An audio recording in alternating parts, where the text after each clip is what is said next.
Body के अंदर जीवित रहते। ऐसे के अंदर सपोज़ आपने देखा हो गया कि चलो हिंदू समाज में तो हमने लाश को जला दिया, लेकिन अधिकांश क्रिश्चियन है और जो मुंडन्स हैं वो तो उसको दबाते हैं, और ढंग से नहीं दबाया, 1.5-2 फुट के अंदर ही दबा दिया तो क्या होगा? रात को कोई जानवर आया और उसको कुरेद दिया और सारे विषाणु पता नहीं कहाँ के कहाँ ले जाएगा। तो इस तरह की सावधानियों का हमने ध्यान रखना है, क्योंकि बड़ा क्रूशियल सा टाइम है। बड़ी अजीब तरह की समस्याएं आई हैं। पहले जो समस्याएं आती थी वो हमारे शरीर के अंदर 1-1.5-2 दिन जुकाम हो गया, सर्दी हो गई, फ्लू हो गया रहती थी और चली जाती थी। लेकिन ये 8-10 दिन 12 दिन तो पता ही नहीं चलता। उसके बाद जब समस्या आती है, उसके बाद हमारा जो सिस्टम ऐसा है कि उसके अंदर अगर मान लीजिए कोई कोविड पेशेंट हो जाए, अब यहाँ मैं अंतर भी बता रहा हूँ, कोरोना इस तकलीफ़ का आरंभिक नाम है। यदि किसी को तकलीफ़ होती है, वो पॉजिटिव हो जाता है तो उसको कोरोना का पेशेंट बोलते हैं। लेकिन जब पूरे सिम्टम आ गए, वो भी मैं बताऊंगा क्या आ गए, और उसकी भयंकर स्थिति हो गई तो उसको बोलते हैं कोविड-19 का पेशेंट। उसका फिर आपको पता है डॉक्टर्स इलाज करते हैं हॉस्पिटल में ले जा कर के, लेकिन उससे पहले की जो स्टेजेस हैं उस पर बड़े अच्छे से हम उसका ध्यान रख सकते हैं। और रिसर्च में ये पाया गया है कि 80% लोग ठीक भी हो रहे हैं। अगर हम पूरी आंकलन करें अभी तक पूरे विश्व का, तो भारत लॉकडाउन से पहले जो है या बिटवीन लॉकडाउन लगभग 10वें नंबर पे था। लॉकडाउन खोलने पर पहला स्थान अमेरिका का, दूसरा रशिया का, दूसरा इंग्लैंड का, तीसरा रशिया का, और फिर जो है भारत का है, और बीच में शायद कहीं ब्राज़ील भी है। ऐसे ही अगर भारत का आकलन करें तो पहला स्थान महाराष्ट्र का, फिर तमिलनाडु का, फिर दिल्ली का, और अभी हमारा जो हरियाणा प्रदेश है वो बचा हुआ है। उसका कारण ये है कि हरियाणा का घनत्व नहीं है, या हरियाणा के लोगों का स्टाइल इस प्रकार का नहीं है जैसे दिल्ली स्टाइल। दिल्ली के अंदर एक नगर के अंदर चले जाओ तो हज़ारों हज़ार लोग हैं, एक रेडी पर लोग खड़े हैं तो 50 लोग खड़े हैं, एक दुकान पर खड़े हैं, तो उन्होंने सीरियसली लिया नहीं, इसलिए वो बहुत तेज़ी से लोकल स्प्रेड हो रहा है। लेकिन हमारे हरियाणा में ऐसा नहीं है। कई जगह तो बहुत अच्छा लोगों ने समझदारी दिखाई, उससे बचाव भी हुआ।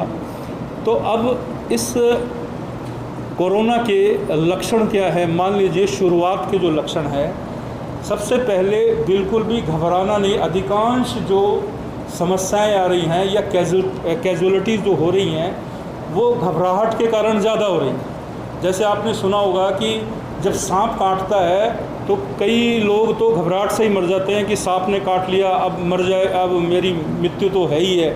ऐसा वो दिमाग के अंदर रखते हैं और उनको समस्या हो जाती है। लेकिन ऐसा नहीं है। इसके मैंने आपको बताया कि जो 80% मामले हैं उनके अंदर बहुत बचाव हो जाता है। ये भगवान की कृपा है कि वायरस इतना खतरनाक होते हुए भी मनुष्य इसका बचाव कर पा रहा।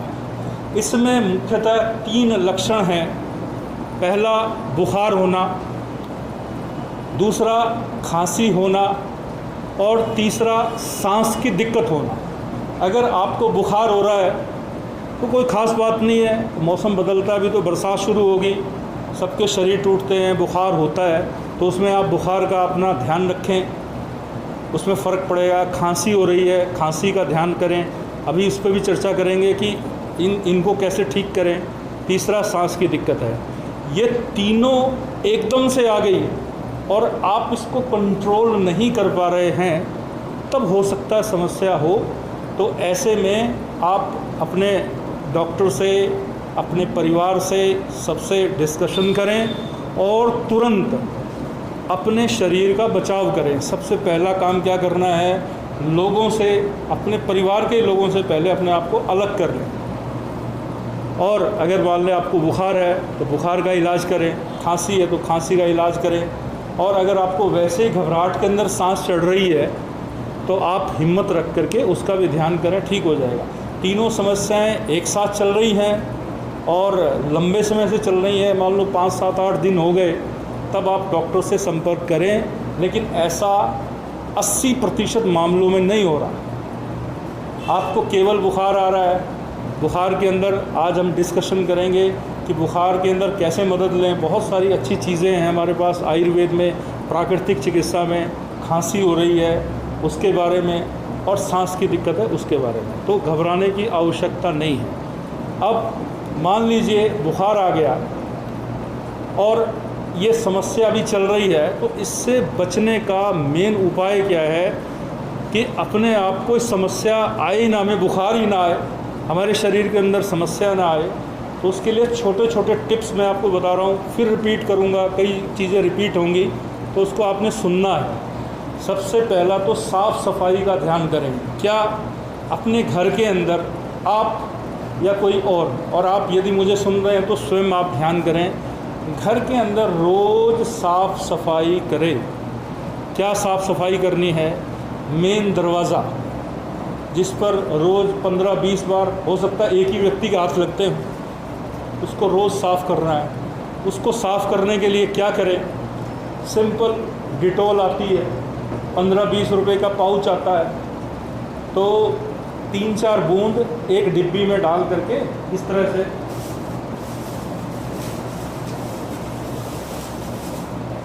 एक डिब्बी में डाल करके इस तरह से बना लीजिए।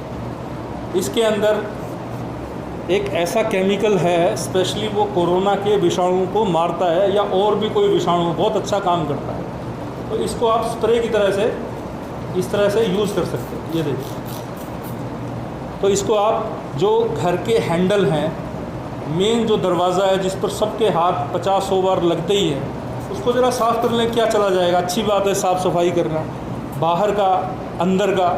इसके बाद विशेषकर जिनके घर में छोटे छोटे बच्चे हैं, अब उनको तो बेचारों को कुछ पता नहीं, तो आपने ध्यान करना है। अभी बहुत सारी बातें ऐसी हैं, ना टीवी पर आ रही हैं ना और आ रही हैं। मैं बड़ी प्रैक्टिकली बताऊंगा, विचार कर रहा हूँ कि जो बड़े बड़े डॉक्टर हैं वो बड़ी बड़ी समस्याओं पे तो ध्यान कर रहे हैं, ये छोटी छोटी समस्याओं पे कोई ध्यान नहीं कर रहा। अपने जितने टैप हैं, खासकर हमारी जो माताएं बहनें रसोई के अंदर काम करती हैं, तो वो खाना बनाती हैं, उनको ख़ास आदत डालें। कई बार माफ़ करना, मैं बता रहा हूँ कि अपनी माताओं बहनों को ज़्यादा आदत नहीं है हाथ धोने की। ठीक है कि शौक से, निवृत्ति से या कुछ उसमें तो कर लेंगे, अदरवाइज़ नहीं। तो उनको हर बार हाथ धुलवाने, यानी रसोई घर के अंदर एंटर होते ही सबसे पहला काम हाथ धोना, सबसे पहला काम। और हाथों को भी किस प्रकार से धोना, अच्छे से कोई इस तरह से लिक्विड या कुछ ले करके सबसे पहले इस उंगली को, अगर किसी महिला ने, बहन ने नाखून बढ़ाए हुए हैं तो कोशिश करेंगे इन दिनों में काट लें, अच्छा रहेगा। नहीं तो इस तरह से नाखून के अंदर इस तरह से दूसरी उंगली, तीसरी उंगली, चौथी उंगली, पांचवी उंगली, फिर इस तरह से दूसरे हाथ की उंगली, फिर इस तरह से, फिर इस तरह से, फिर इस तरह से, फिर इस तरह से करके, और यहाँ तक कोहनियों तक अच्छे से हाथों को धोएं और फिर अपने भोजन को बनाने के लिए जाएं। इसके बाद जो बार बार बर्तन धोने के लिए जो रसोई के अंदर टूटियाँ लगी हुई हैं, टैप्स लगे हुए हैं, एक बार उनको भी साफ़ कर लें। जो लोग इस तरह के प्रयोग नहीं करना चाहते उनके लिए एक मैंने देसी फार्मूला तैयार करा है, इसको भी यूज़ कर सकते हैं। इसको मैं गोल्डन वाटर बोलता हूँ। नीम का पानी, करीब 1 लीटर पानी के अंदर 20 से 25 नीम की पत्तियाँ खूब उबाल लें। उबाल के उसमें लगभग 50 ग्राम फिटकरी डालिए। उसके बाद उसके अंदर 1 चम्मच हल्दी डालिए।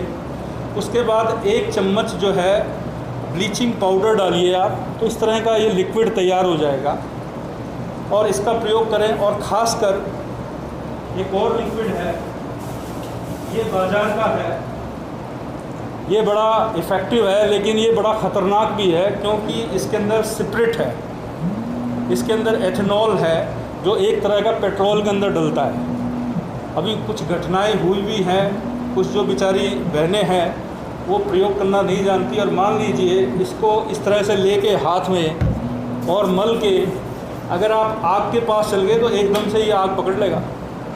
कुछ लोगों के हाथ जले भी हैं। रसोई में अगर आप जा रहे हैं तो ये ध्यान रखना है, इसका प्रयोग रसोई में बिल्कुल नहीं करना।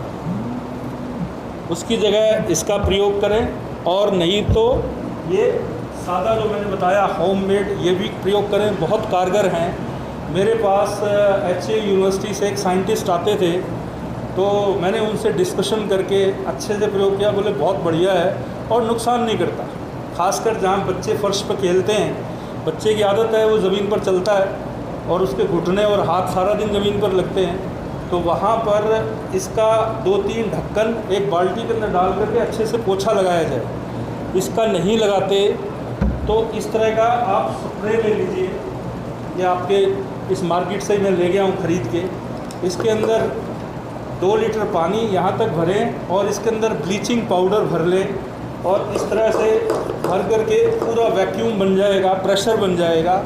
और घर के जितने खिड़की दरवाजे, खासकर कंप्यूटर टेबल के आसपास जहाँ बच्चे घूमते हैं, बैठते हैं, जहाँ टॉयलेट है उसके दरवाजे हैं, और जो टॉयलेट की शीट्स है, एक परिवार में यदि 4-5 लोग हैं तो आप देखिए कि 8-10 बार उस टॉयलेट को यूज़ किया जाता है, तो वहाँ स्प्रे करना बड़ा ज़रूरी है।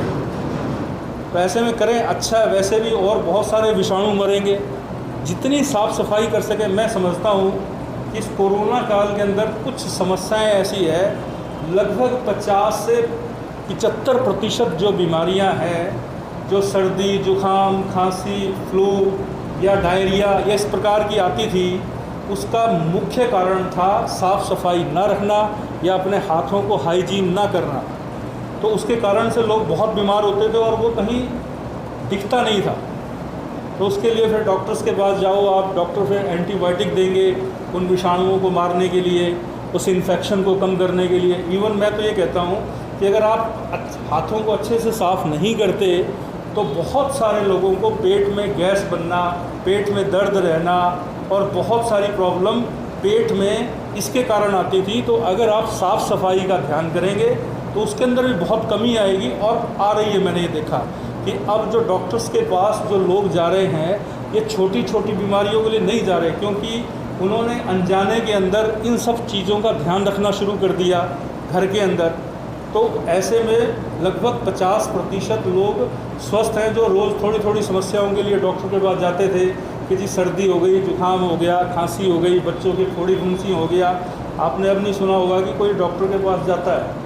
कारण क्या कि अब लोगों ने इस दौरान एक ट्रेनिंग पीरियड था, 2.5-3 महीने जो घर के अंदर बैठे, टीवी ने समझाया, बड़े बूढ़ों ने समझाया, और आपस में जो हम खाली रहे, बातचीत चली कि बीमारी क्या है, इसका बचाव क्या है। तो यही चली कि भाई मास्क पहने, हाथों को धोएं, बार बार धोएं, जगह का धोएं, साफ़ रखें। तो ये है इसके बचाव के तरीके, इसका खूब अच्छे से प्रयोग किया जाए। और दूसरी बात ये है, अब कुछ काम, क्योंकि ये सोसाइटी की बीमारी है, हमारी व्यक्तिगत बीमारी नहीं है कि मुझे हो गई, ये सोसाइटी को है, पता नहीं किसको हो जाए और वो घूमता आपको भी कर जाए।